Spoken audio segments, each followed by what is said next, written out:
உலகெங்கிலும் நடக்கும் முக்கிய நிகழ்வுகளை குறுஞ்செய்தி வடிவத்தில் தெரிந்து கொள்ள ஆதன் செயலியை டவுன்லோட் செய்யுங்கள். ஆதன் செயலியை டவுன்லோட் செய்ய டிஸ்கிரிப்ஷனில் உள்ள லிங்கை கிளிக் செய்யவும். நீங்க திருமணத்துக்காக சொன்ன ஒரு வித்தியாசமான பரிகாரத்தை பத்தி நம்மளோட நேயர்கள்ட்ட பகிர்ந்துக்க முடியுமா? ஒரு மேச லக்ன ஜாதகம், மேச லக்னத்துக்கு 5 கூடியவர் சூரியன் விருத்தி யோகத்துல பிறந்து சூரியன் நல்லா இருக்கணும், கல்யாணம் நடக்கல. இப்போ சனிச்சந்திரன் சேர்ந்தாலே பொதுவாக கர்மாரி அப்படின்னு எடுப்போம். சும்மா சனிச்சந்திரன் கர்மாரின்னு பேருக்கு வேணா கேட்கலாமே ஒழிய பரிகாரத்துக்கு அங்கே சூரியனை அடி வாங்கணும். அங்கே சூரியனை அடி வாங்கிருச்சு. இந்த சூரியனை சித்திர நட்சத்திரத்தில் இருக்கு. திருவேற்காடு கருமாரி அம்மனை ஞாயிறு அன்று, சனி அன்று, திங்கள் அன்று வழிபட. பாதகத்துக்கும் சர்க்கரை வியாதிக்கும் வந்துட்டு தொடர்பு உண்டாயா? அதுக்கு ஏதாவது தீர்வு இருக்கா? கண்டிப்பா இருக்கு. எல்லாத்துக்கும் எல்லா வியாதிக்கும் இருக்கு. எல்லா வியாதிக்கும் கிரகங்கள் தான் காரணம். பிறந்த திதி, அவங்க பிறந்த கிழமை, ஒண்ணுக்குன்னு எல்லாமே சப்போர்ட் ஆகும். இப்போ ஒரு ஜாதகத்துல 6ஆம் அதிபதி பலம் குறைஞ்சு 2ஆம் அதிபதி பலப்பட்டால் கண்டிப்பாக சர்க்கரை வியாதி வந்தே தீரும். அதே மாதிரி 6ஆம் அதிபதி பலமாகி 2ஆம் அதிபதி பலம் குறைந்தாலும் சர்க்கரை வியாதி வரும். இப்போ 6 கூடை வளர்த்தாலே நொறுக்கு தண்ணி விரும்பி சாப்பிடுவாங்க. 6 கூடை யார் ஜாதத்தில் வளர்த்துருக்கோ கூட சனிச்சவா சேர்ந்துச்சுன்னா ஊற அந்த எண்ணெய் பலகாரம் தான் அவங்களுக்கு வரும். கண்ணுக்கு போட்டு கட்டுப்படும். பொரித்த உணவுகளை தவிர்க்க வேண்டும். எண்ணெயில் பொரித்த உணவுகளை தவிர்க்க வேண்டும். உடல் உறுப்புகளுக்கு அனைத்துக்குமே கோயில் இருக்கு. லிவருக்கான கோயில் பேரூர் பட்டீஸ்வரர், கோயம்புத்தூர்ல இருக்கக்கூடிய பேரூர் பட்டீஸ்வரர். லிவர் கெட்டு போனவங்களுக்கு பேரூர் பட்டீஸ்வரர். பட்டீஸ்வரரை தரிசனம் செய்து. ஆதன் ஆன்மீக நேயர்களுக்கு பிரியாவின் அன்பு வணக்கங்கள். ஜோதிட தொடர்பான பல்வேறு சந்தேகங்களுக்கு ஆதன் ஆன்மீகத்துல நம்ம தொடர்ந்து வந்துட்டு பதில்களை பார்த்துக்கிட்டு இருக்கோம். உலகெங்கிலும் நடக்கிற அனைத்து விஷயங்களும் உடனுக்குடன் நீங்க தெரிஞ்சுக்கணும்னா எங்களோட ஆதன் செயலியை உடனே டவுன்லோட் செய்யுங்க. அதுக்கான லிங்க் கீழே டிஸ்கிரிப்ஷன்ல இருக்கு. ஐயா வணக்கம். ஐயா வணக்கம்மா. வணக்கம்.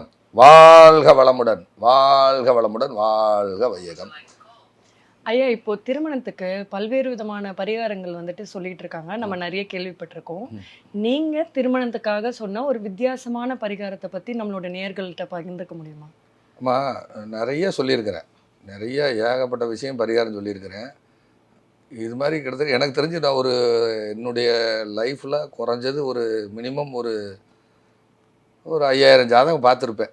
என்னுடைய அனுபவத்தில் 5000 ஜாதகம் பார்த்துருப்பேன். இந்த 3 வருடத்தில் நிறையா அதெல்லாம் பழசெல்லாம் இந்த 3 வருடம் தான் ரொம்ப நம்ம ஆதன் ஆன்மீகம் சேனல் வந்து முதல்ல அந்த செல்ஃபோன் வீடியோ கொடுத்து பேட்டி கொடுத்து அது பெரிய வைரல் ஆகி அது இயற்கையாக நடந்தது. அப்படி அதனுடைய மூலமாக நிறையா ஹாரஸ்கோப் பார்த்ததுனால அதுக்கு முன்னாடி நிறையா பார்த்துருக்கேன். குறைஞ்சது 5000 ஜாதகம் பார்த்துருப்பேன்னு வைங்களேன். தோராயமாக சொல்கிறேன். இது கூட இருக்கலாம் அல்லது குறையா இருக்கலாம். ஏன்னா நம்ம எழுதி வச்சுக்கிறதுலாம் இல்லை.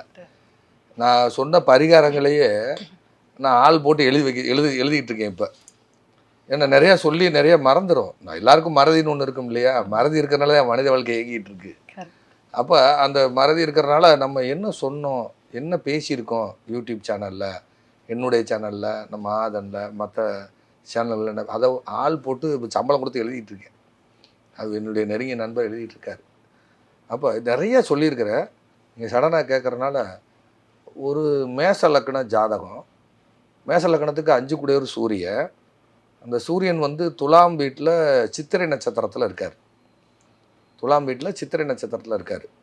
சூரியன் நீச்சமாயிருது. லக்னாதிபதி 7ல் சூரியன் கூட சேர்ந்து பகைமை கொண்டு அங்கே நீசமான சூரியன் கூட சேர்ந்துருது. இதில் என்னன்னு கேட்டிங்கன்னா அந்த பொண்ணு வந்து விருத்தி யோகத்தில் பிறந்திருக்காங்க. அப்போ விருத்தி யோகத்துக்கு அதிபதி யாருன்னா சூரியன். சூரியன் தான் விருத்தி யோகத்தில் பிறந்து சூரியன் நல்லா இருக்கணும், சூரியன் கிடக்கூடாது. அவங்க என்னென்னமோ எங்கெங்கேயோ பரிகாரம் செஞ்சு அந்த பொண்ணுக்கு ஒன்றும் அலைன்ஸ் ஒன்றும் நடக்கலை, கல்யாணம் நடக்கலை. அப்போ என்கிட்ட ஜாதகம் பார்க்க வரும்போது ஆதனுக்கு வர்றதுக்கெல்லாம் முன்னாடி அப்போ ஸ்ரீ ஜோதிடபுரம் என்னுடைய யூடியூப் சேனலில் நான் பேசிகிட்டு இருப்பேன். அப்போ அதை பார்த்துட்டு அவங்க பே பண்ணி ஜாதகம் பார்க்குறாங்க. பொண்ணுக்கு கல்யாணம் நடக்கிறது கொஞ்சம் ரொம்ப கிரிட்டிக்கலாக இருக்குது அப்படின்னு சொல்லி. இதில் என்னென்னு கேட்டிங்கன்னா சனி சந்திரனும் அந்த ஜாதகத்தில் திரிகோணத்தில் வரும்னு நினைக்கிறேன். சனியும் சந்திரனும் திரிகோணத்தில் வரும். அப்போ திரிகோணத்தில் வர்றதுனால பொதுவாக சனி வந்து இருட்டடிப்பு கிரகம், சூரியன் வெளிச்ச கிரகம், அதுவே நீசமாகி போச்சு. சந்திரன் கூட சேர்ந்துருச்சு. சந்திரன் ராத்திரியில் வெளிச்சம் தர்றவன். இது எல்லாமே திரிகோணத்தில் இருக்குது. பொண்ணு கல்யாணம் ஆகணும். அப்போ சந்திரன் வந்து மாரிக்கான கிரகம், மலைக்கான கிரகம். பொதுவாக சனி சந்திரன்கிறது, சந்திரங்கிறது வெளிச்ச கிரகம், இரவில் வெளிச்சம் தர்றது சந்திரன். சனி இருட்டடிப்பு கிரகம். சூரியன் பகலில் வெளிச்சம் தரவர். சனி சந்திரனை வந்து சந்திரன் வந்து அம்மா மாறி மலைக்கான கிரகம், சனி இருட்டடிப்பு கிரகம். அப்போ சனி கருப்பு. அப்போ சனி சந்திரன் சேர்ந்தாலே பொதுவாக கருமாரி அப்படின்னு எடுப்போம். ஆனால் ஸ்பெசிஃபிக்காக கருமாரிக்குன்னு அங்கே சூரியனும் கெடணும். சூரியன் கெட்டால் தான் அதை எடுக்கணும். சும்மா சனி சந்திரன் கருமாரின்னு பேருக்கு வேணால் கேட்கலாமே ஒழிய பரிகாரத்துக்கு அங்கே சூரியனை அடி வாங்கணும். அங்கே சூரியனை அடி வாங்கிருச்சு. அந்த சூரியனை சித்திர நட்சத்திரத்தில் இருக்குது. அப்போ சித்திர நட்சத்திரத்தில் உட்காந்து அவங்க பிறந்தது விருத்தி யோகம். விருத்தி யோகத்தில் பிறந்து சூரியன் கட்டக்கூடாது. சூரியன் கட்டுட்டார். அப்போ நான் என்ன சொன்னேன், திருவேற்காடு கருமாரியம்மனை ஞாயிறு அன்று, சனி அன்று, திங்கள் அன்று வழிபட ஆபரணம் கொடுத்து வழிபாடு செய்யணும். ஆபரணம் கொடுக்கறதாக வேண்டிக்கிறணும். அம்பாளுக்கு வழிபாடு செய்ய அந்த பொண்ணுக்கு திருமணம் ஆகும்னு சொல்லியாச்சு. அப்போ அவங்க டெஃபினேஷன் ஏன் நீங்கள் திருவேற்காடை சொல்கிறீங்க அப்போ சொன்னேன். அங்கே பாருங்க, இந்த பொண்ணு பிறந்தது வந்து விருத்தி யோகத்தில் பிறந்துட்டாங்க. சூரியன் போய் அங்கே நீசமாகி போச்சு. அது மட்டும் இல்லாமல் துலாத்தில் சித்திர நட்சத்திரத்தில் போய் உட்காந்துருச்சு. அப்போ 2 பகைமையாகுது. அங்கே சனிச்சந்திரன் திரிகோணத்தில் வந்துடுது. அப்போ சனிச்சந்திரன் கருமாரி, சூரியன் வந்து அதுவும் வெளிச்ச கிரகம், அது இருட்டடிப்பு கிரகம். எல்லாமே உங்களுக்கு காம்பினேஷன் ஆகுது. சந்திரன் ராத்திரியில் வெளிச்சம், சனி இருட்டு, 2 ஒன்று சேருது. திரிகோணத்தில் சூரியன் நீசமாகுது, சனி அங்கே திரிகோணத்தில் வருது. ஸோ அப்போ இதுக்கு கருமாரியை தான் பிடிக்கணும்னு. ஏன் கருமாரின்னா, ஐயா விளக்கம் சொல்கிறேன் கேளுங்க. கருமாரி ஒரு முறை சூரியனுடன் உதவி கேட்க, சூரிய பகவான் அதை மறுக்க, உடனே அம்பாளுடைய கோபத்துக்கு ஆளாகி உலகமே இருள் சூழ்ந்துருது. அதுக்கப்புறம் சூரியன் மன்னிப்பு கேட்டு தான் செய்த தவறை மறந்து மன்னிப்பு கேட்டதுனால அதுக்கப்புறம் வெளிச்சம் பிறக்கிறது. அப்போ அம்பாளுக்கு வந்து அதனால தான் நவக்கிரக நாயகின்னு அம்பாளுக்கு பேர். நவக்கிரக நாயகின்னு பேர். அப்போ உலகம் முழுக்க கருமை சூழ வைத்ததால் அம்பாளுக்கு பேர் கருமாரின்னு பேர். அப்போ சூரிய வெளிச்சம், சந்திர வெளிச்சம், 2ஐயும் சனி இருட்டடிப்பு கிரகம் வருது, சூரியனும் நீசமாகுது. அப்போ திருவேற்காடு கருமாரி அம்மனை வழிபாடு செய்ய ஜாதகிக்கு திருமணம் உண்டு. ஸோ இப்படியெல்லாம் சொல்லியிருக்கேன். என்னுடைய பரிகாரம் ஒன்றுக்கு ஒன்று மாறுபட்டதாக இருக்கும். ஒன்றுக்கு ஏற்கனவே சொன்னது வராது. நிறைய பேர் என்கிட்ட பார்த்த கிளைண்ட்டே சொல்லுவாங்க, சார் அது சம்மந்தமில்லை, நீங்கள் யூடியூப்பில் சொல்லாத கோயிலெலாம் சொல்கிறீங்க. அப்படிலாம் நான் சொல்லி நடந்திருக்கு. ஸோ நான் சொன்ன வித்தியாசமான பரிகாரங்களில் இதுவும் ஒன்று. ஐயா, இப்போ ஜாதகத்துக்கும் சர்க்கரை வியாதிக்கும் வந்துட்டு தொடர்பு உண்டாயா? அதுக்கு ஏதாவது தீர்வு இருக்கா? கண்டிப்பாக இருக்குது. எல்லாத்துக்கும் எல்லா வியாதிக்கும் இருக்குது. எல்லா வியாதிக்கும் கிரகங்கள் தான் காரணம். பாவகமும் கிரகங்களும் காரணம், நட்சத்திரங்களும் காரணம். அவங்க பிறந்த திதி, அவங்க பிறந்த கிழமை, ஒன்றுக்கு எல்லாமே சப்போர்ட் ஆகும். ஒன்றுக்கு சப்போர்ட் இல்லாமல் எதுவுமே இல்லை. இப்போ உதாரணமாக ஒரு ஜாதகத்தில் 6ஆம் அதிபதி பலம் குறைஞ்சு 2ஆம் அதிபதி பலப்பட்டால் கண்டிப்பாக சர்க்கரை வியாதி வந்தே தீரும். கண்டிப்பாக வரும், வராமல் போகாது. அதே மாதிரி 6ஆம் அதிபதி பலமாகி 2ஆம் அதிபதி பலம் குறைந்தாலும் சர்க்கரை வியாதி வரும். டயபெட்டிக் வந்தே தீரும். உணவு கட்டுப்பாடுன்னு ஒன்று இருக்குது. இது சரியாக இருந்தால் நமக்கு வராது. நம்மளுடைய உடல் உழைப்புக்கு தகுந்த மாதிரி உணவு நம்ம எடுத்துக்கிட்டோம்னா நமக்கு இந்த வியாதிலாம் வராது. நம்ம வீட்டில் காலையில் ஒரு 5-6 இட்லி சாப்பிட்டுட்டு, தேங்காய் சட்னி ஏற்கனவே ஃபேட்டு சாப்பிட்டுட்டு, போகிற வெளில 2 வடையும் டீயும் 11 மணிக்கு சாப்பிட்டோம்னா நம்ம இன்சுலின்கிறது என்ன, ஒரு பேனா மை மாதிரி, பேனாவில் இருக்கக்கூடிய இங்கு மாதிரி. இங்கு தீர்ந்து போச்சுன்னா பேனா யூஸ் ஆகாது. அதே மாதிரி நம்மளோட உடலில் இன்சுலின் இவ்வளவு காலத்துக்கு தேவைன்னு ஆல்ரெடி பிரபஞ்சம் ஃபிக்ஸ் பண்ணி வச்சுருக்கு. நம்ம என்ன பண்ணுறோம், ஓவராக சாப்பிட்றோம். இந்த இன்சுலின் என்ன செய்யணும் அப்படின்னு கேட்டிங்கன்னா, ஒவ்வொருடைய செல்ஸினுடைய சாவி தான் இன்சுலின். உடம்புல ஒவ்வொரு செல்ஸ் இருக்கு இல்லையா, அணுக்களுடைய கூட்டு தான் அந்த உடம்பு. ஒவ்வொருடைய நீங்கள் சாப்பிடக்கூடிய சத்துக்களை எடுத்து கொண்டு போய் அந்த சத்துக்கள் ஒவ்வொரு செல்லுக்குள்ளேயும் நுழைவதற்கு சாவியாக செயல்படுகிறது இன்சுலின். அந்த செல்லுக்குள்ளே அந்த சத்து போனால் தானே அந்த செல்லு நல்லாயிருக்கும். செல்லு செத்து போச்சுன்னா அந்த இடத்துல புண்ணாயிரும். அப்போ என்ன பண்ணணும், வெளியிலேருந்து இன்சுலினை நம்ம எடுக்க வேண்டியிருக்கு. உணவு ருசியாக இருக்குன்னு வச்சு மாட்டிட்டோம்னா கடுமையாக பாதிப்பு வரும். உணவை பற்றி உணவு பாரம்பரிய உணவுகளை நம்ம மாற்றிக்கிட்டோம். கடையில் போய் நிறையா அந்த காளான் இந்த மாதிரியான ஃபாஸ்ட்டு ஃபுட்டு சாப்பிட்டு ஃபாஸ்ட்டாக போயிடுறோம்.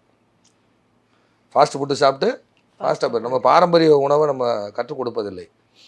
வெந்தயம் இதுக்கு அற்புதமான ஒரு மருந்து. இப்போ டயபெட்டிக் ஆயாச்சு, சாப்பிட்றதுக்கு முன்னாடி வெந்தயம் 1 ஸ்பூனு, வெந்தயத்தை வறுத்து பவுட்ரு பண்ணி வச்சுக்கிறணும். 1 ஸ்பூன் சாப்பிட்டு தண்ணி குடிச்சிடணும். ஸோ அது வெந்தயம் வந்து ஃபைபராக ஆக்டிவேட் ஆகுது. சுகர் வந்துச்சுன்னா கண்டிப்பாக மலச்சிக்கல் வரும். மலச்சிக்கல் வந்துச்சுன்னா எல்லா நோயும் வந்துடும். கழிவு வெளியேறலைன்னா ஒரு வீதியில் சாக்கடை அடைச்சா என்ன பண்ணுற, நாறுதா இல்லையா, மூக்கு பொத்துக்கிறமா இல்லையா? இப்போ கூட ஒரு பாட்டு கூட வந்திருக்கே, காற்று மேலே காற்று அடிக்குது சைடு பூரா குப்பை மேடுமான்னு. ஏதோ போகிற பக்கத்தில் கேட்குறதா இதெல்லாம் வந்து ஒரு 10-15 நாளாக கொஞ்சம் ஃப்ரீயாக இருந்தனால, என்ன இப்போ வீட்டில் என்னுடைய பொண்ணுக்கு திருமணம் அதெல்லாம் நடந்ததுனால அதெல்லாம் நம்ம கேட்குறது தான். ட்ரெண்டோட அப்டேட்டடாக இருக்கீங்க. ஏன்னா இதெல்லாம் தெரிஞ்சால் தானே ஜோயிடும்.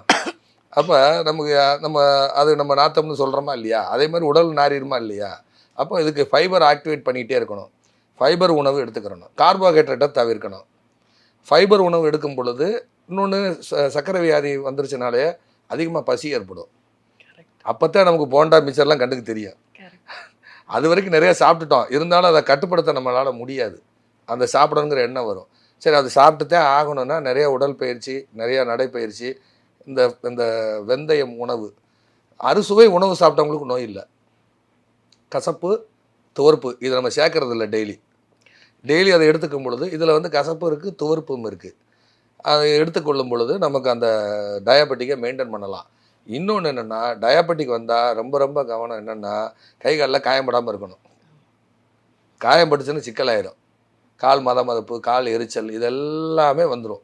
அடுத்தடுத்து எல்லா டிசீஸும் வரும். ஏன்னா நீங்கள் சாப்பிடக்கூடிய உணவு, அந்த சத்து, அதை எடுத்து கொண்டு போய் அந்த செல்லை திறக்கிற சாவியாக செயல்படக்கூடிய இன்சுலின் வேலை செய்யாமல், இன்சுலின் இருந்தால் தானே போய் திறக்கும், சாவி இருந்தால் தானே கதை திறக்க முடியும்.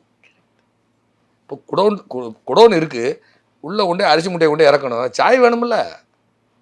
அப்போ என்ன, சாப்பிட்ட உணவு அதுவே நமக்கு பாய்சனாக மாறுகிறது. உணவுன்னு பேசும் பொழுது அதை பற்றி நிறையா சொல்ல வேண்டியிருக்கு. சமீபத்தில் என்னுடைய மகளுடைய திருமணம் நடந்தது. நான் பார்த்து அனுபவிச்சதை சொல்கிறேன், கொங்கு மக்கள் தெரிஞ்சு கொள்ளணுங்கிறதுக்காக சொல்கிறேன். ஃபேமஸ் கேட்ரிங் அப்படின்னு ஒரு கேட்ரிங் எங்களுடைய ஃபங்க்ஷனில் நடந்தது. இது இடைச்சர்களாக சொல்கிறேன், இது விளம்பரம் அல்ல. அவங்க உண்மையிலேயே அந்த மாதிரி ஒரு கேட்ரிங் என் லைஃப்பில் நான் பார்த்ததில்ல. அந்த அளவுக்கு தரமான உணவு, உபசரிப்பு. வந்த என்னுடைய குடும்பத்தில் வந்த ரிலேட்டிவ்ஸ், எங்களுடைய நண்பர்கள், உற்றார் உறவினர்கள், சினிமா கலைஞர்கள், நிறைய சினிமா கலைஞர்கள் வந்தாங்க. எல்லாம் சாப்பிட்டுட்டு இந்த மாதிரி எங்கள் லைஃப்பில் சாப்பிடல. அதை விட ரொம்ப உபசரிப்பு, உணவு அவ்வளோ குவாலிட்டி, அவ்வளோ உபசரிப்பு. சார் சுகர் வந்தால் கூட பரவாயில்ல சார், நான் சாப்பிட்டு போகிறேன் சார், பார்சல் வாங்கிட்டு போனாங்க. என்னுடைய சம்மந்தி வழியில் என்னுடைய சின்ன சம்மந்தி, அவங்களுடைய துணைவியார் வந்து நாசிக்கில் இருக்காங்க. அவங்க எல்லாம் சாப்பிட்டுட்டாங்க.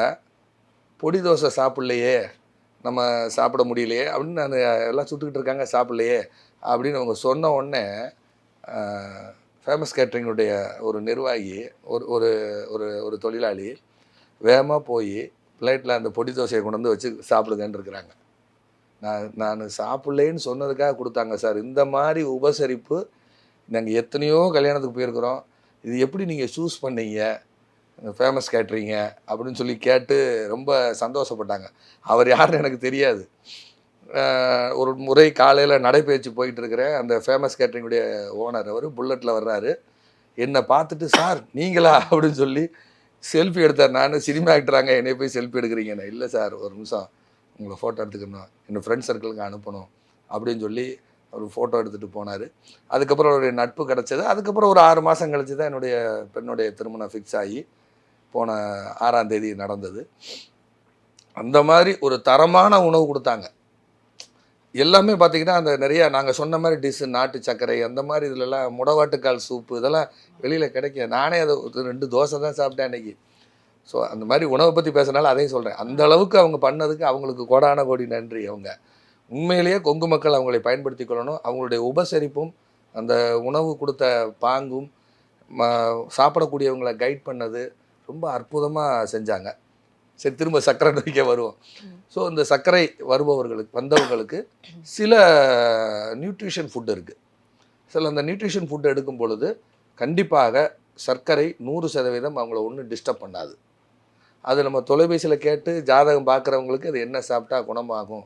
ஏன்னா அது மருத்துவம் அல்ல, ஃபுட். அது மெடிசன் அல்ல. மெடிசன் சொல்கிறதுக்கு டாக்டராக இருக்கணும். நான் மருந்தெல்லாம் சொல்லலை. ஃபுட்டு சில சீக்ரெட்ஸ் இருக்குது. அதை அவங்க சொல்லும் பொழுது, அதை அவங்க பயன்படுத்தும் பொழுது கண்டிப்பாக டயாபெட்டிக்லேருந்து வெளியே வரலாம். ஸோ டயாபெட்டிக் வருவதற்கான காரணம் 6ஆம் இடம் பலமாகி 2 பலம் குறைந்து அல்லது 2 பலமாகி 6 பலம் குறைந்தால் 2ங்கிறது வாயுமா 6ங்கிறது உணவுமா, அவ்வளோதான் மேட்ரு. 2 வாயு 6 உணவு. பொதுவாக 6 குடை வளர்த்தாலே நொறுக்கு தண்ணி விரும்பி சாப்பிடுவாங்க. 6 குடை யார் ஜாதத்தில் வளர்த்துருக்கோ கூட சனி செவ்வாய் சேர்ந்துச்சுன்னா பூரா அந்த எண்ணெய் பலகாரம் தான் அவங்களுக்கு வரும், கண்ணுக்கு பட்டு கட்டுப்படும். பக்கோடா மிக்சரு இந்த மாதிரி ஐட்டம் தான் விரும்புவாங்க. பொரித்த உணவுகளை தவிர்க்க வேண்டும், எண்ணெயில் பொரித்த உணவுகளை தவிர்க்க வேண்டும். ஸோ எனக்கு டயாபெட்டிக் நானும் ரெக்கவரி ஆனதுனால சொல்கிறேன். ஸோ நியூட்ரிஷன் எடுத்து அந்த மாதிரிலாம் பண்ணி நான் பேசிக்லி அதை கட்டுப்படுத்திட்டேன். ஸோ அதெல்லாம் பண்ணி ஃபிட்னஸ் பண்ணி அதெல்லாம் ரெடி பண்ணி கண்ட்ரோல் கொண்டு வந்தாச்சு. ஸோ மெடிசனே நான் எடுத்துக்கிறது இல்லை. ஸோ அது நேரில் பார்க்குறவங்களுக்கு இது என்னென்ன சாப்பிட்லான்னு சொல்ல முடியும், சொல்லலாம், சரி செய்யவும் முடியும். இதுக்கு கோயிலாக சொன்னால் இதுக்கெல்லாம் கோயில் இருக்குது. கோயில் இதுக்குமா? இது இருக்குது ஏம்மா, உடல் உறுப்புகளுக்கு அனைத்துக்குமே கோயில் இருக்குது. லிவருக்கான கோயில் பேரூர் பட்டீஸ்வரர், கோயம்புத்தூரில் இருக்கக்கூடிய பேரூர் பட்டீஸ்வரர். லிவர் கெட்டு போனவங்களுக்கு பேரூர் பட்டீஸ்வரர். பட்டீஸ்வரரை தரிசனம் செய்து அதுக்கு பிறகு அவங்க தகுந்த ஹோமியோபதி மருத்துவரையோ இல்லை ஆங்கில மருத்துவரையோ அணுகி மருந்து எடுத்துக்கொள்ள. லிவருக்கான பிளானட் எதுனா குரு தான் லிவர். வியாழக்கிழமை என்று தரிசனம் செய்து ஏதேனும் ஒரு வியாழக்கிழமை, அதுக்குள்ளே வளர்பிரியா தேய்பிரியான்னு வரும், ஏதோ ஒரு வியாழக்கிழமை அவ்வளோதான் தரிசனம் செய்து. திருச்செந்தூர் முறைய மாதிரி கதையெல்லாம் இல்லை, பாடா படுத்திக்கிட்டு இருக்காங்கம்மா திருச்செந்தூரை மக்கள் கிளப்பி விட்டு. பௌர்ணமி அன்னைக்கு போனால் வரும், அமாவாசை அன்னைக்கு கும்பிட்டா அவர் முருகன் இல்லையா? அதே முருகன் தானே, அதே குணத்தோடு தானே இருக்காரு. 6 முகத்தின்னு காட்டக்கூடிய முருகனாக தானே இருக்காரு. பௌர்ணமியில் கும்பிட்டா தான் திருச்செந்தூரா, அப்போ அமாவாசை அன்னைக்கு கும்பிட்டா? அந்த மாதிரிலாம் கதையெல்லாம் இல்லை. ஸோ இங்கே போய் இவங்க லிவருக்கான கோயில் அதுதான். ஸோ இவங்களுக்கு என்னன்னு கேட்டிங்கன்னா தஞ்சாவூர் பக்கத்தில் கும்பகோணம் பக்கத்தில் கோயில் வெண்ணி, ஊர் பேர் என்னது? கோவில் வெண்ணி. சுடுதண்ணீர்ன்றம்ல வெண்ணி, தென் மாவட்டத்தில் வெண்ணி சுடுதண்ணின்னு வெண்ணின்வாங்க. கோவில் வெண்ணி அப்படிங்கிற ஊர் கும்பகோணம் பக்கத்தில் வெண்ணி கரும்பு ஈஸ்வரர். வெண்ணி கரும்பு ஈஸ்வரர் இன்சுலினுக்கான கோயிலுமா அது. இன்சுலின் சுரக்கிறதுக்கான கோயில். ஆல்ரெடி தீர்த்துட்டோம், சுரக்கலாம் செய்யாது. ஸோ மருந்தால் வேலை செய்யணும்ல. அவரை வழிபாடு செய்து பிரார்த்தனை செய்து எனக்குள்ளே இருக்கக்கூடிய அந்த சர்க்கரையினுடைய விஷயம் சரியாகணும்னு சொல்லி வேண்டி முறையாக மருத்துவம் எடுத்துக்கொள்ள அவங்களுக்கு அந்த நோய் கட்டுப்பாட்டுக்குள்ளே வரும். இது கோயில், கரெக்டுங்களா? ஸோ இன்சுலினுக்கான அந்த கோயில், இன்சுலின் இதுக்கான கோயில். ஆனால் நம்ம உணவு கட்டுப்பாடு இருக்கணும். இதுக்கும் கோயில் இருக்குது. ஒவ்வொரு உடல் உறுப்புகளுக்கும் கோயில் இருக்குது. மூளைக்கு கோயில் இருக்குது, நரம்புகளுக்கு கோயில் இருக்குது. அது இசையாகவும் கொண்டு வரலாம், மருந்தாகவும் சாப்பிட்லாம், கட்டுப்பாடாகவும் இருக்கலாம். எல்லாம் சேர்ந்துருந்தால் உடல் ஆரோக்கியம் இருக்கும். சரிங்களா? நான்லாம் பார்டரில் இருக்கும்போது தப்பிச்சுக்கிட்டேன், இல்லைன்னா என்ன இருக்கும் நிலமை. ஸோ அந்த உணவு கட்டுப்பாடு எல்லாருக்கும். எனக்கு லக்கணத்தில் சனி செவ்வாய் எவ்வளோ நொறுக்கி திணி தின்றுருப்பேன் சொல்லுங்கள். எனக்கு லக்கணத்தில் சனி செவ்வாய் 6 கூட லக்கணத்தில் எப்போ பார்த்தாலும் தான் சாப்பிட்டே வந்திருப்போம்ல. ஸோ நானே அப்புறம் மாற்றிக்கிட்டேன். நமக்கு 6 கூட லக்கணத்தில் சனி செவ்வாய் என்ன பலகாரம் தான் கண்ணில் மாட்டோம். காலையில் ஒன்று பூரியாக தான் சாப்பிட்றது எனக்கும், கரெக்டாக? அப்போ உங்கள் ஜாதகத்தில் சனி செவ்வாய் 6ஆம் இடம் வளர்த்துருக்கோம். நம்ம இவ்வளோதான் நமக்கு உடம்புல இன்சுலின் ஒரு லாஜிக் இருக்குது. அதை மீறி சாப்பிடும் பொழுது இன்சுலின் சீக்கிரமாக உள்ளே போய் என்ன ஆகும், காலியாயிரும். அங்கே உள்ள இன்சுலின் சுரக்காது. அப்போ இது என்ன செய்யணும், அதுக்கான கட்டுப்பாடுகளை நியூட்ரிஷனையும் மாற்றிக்கிட்டோம்னா கண்டிப்பாக நோய் இல்லை. மருத்துவருடைய ஆலோசனை கண்டிப்பாக செய்யணும் அவங்க. சரிங்களா? இதாம பரிகாரம். சரிங்களா? கண்டிப்பாக நானும் அந்த கும்பகோணம்ல இருக்கிற கோயிலுக்கு எங்கள் அம்மாவை கூட்டிகிட்டு போனோம். சரி, உணவு முறைகளை பற்றியும் நம்ம விரிவாக தனியாக பேசலாம். சரிங்கம்மா. மிக்க நன்றி. நன்றிம்மா.